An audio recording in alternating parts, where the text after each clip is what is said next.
on a peur. Alors on écoute nos peurs, mais à force de les écouter, eh bien on les justifie, parce qu'on agit en fonction d'elles. Du coup, on fait plus par envie, mais on évite les situations qui nous font peur.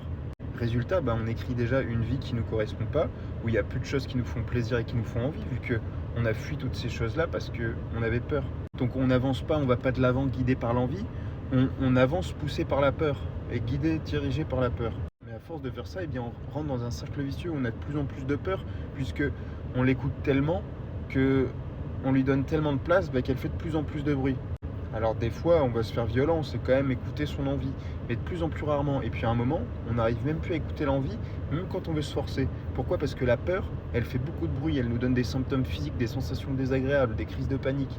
Elle nous dit attention, attention, c'est dangereux.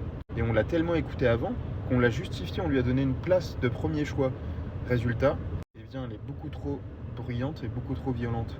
Alors il faut inverser la tendance, écouter l'envie, l'espoir, vous mettre des buts et avancer et petit à petit construire un quotidien, une journée qui est plus dirigée par l'envie que par la fuite de vos peurs. C'est comme ça qu'on va s'exposer, réélargir sa zone de confort et puis réécrire une vie qu'on veut, pas une vie qu'on subit. Et petit à petit, la peur va se faire plus silencieuse, moins vous donner de symptômes et de sensations physiques parce que vous allez moins lui donner de place, moins la justifier et du coup, elle va se faire de plus en plus silencieuse.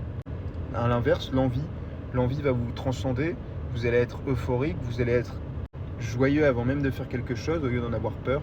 Et ça, c'est où on veut arriver. Alors bien sûr, au début, 90% de votre vie va être régie par la peur, mais il va falloir petit à petit inverser la tendance, rééquilibrer. Je ne vous dis pas que vous n'aurez plus de peur, tout le monde a des peurs.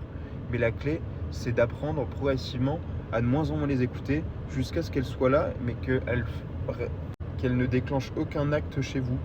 Des émotions négatives minimes, plus de sensations désagréables, qu'elles soient là et que vous pouviez juste leur parler, les traiter différemment, avec un certain recul, en rationalisant, sans être submergé par les sensations physiques et les émotions, parce que votre système nerveux sera régulé et parce que vous aurez appris à réavancer par envie.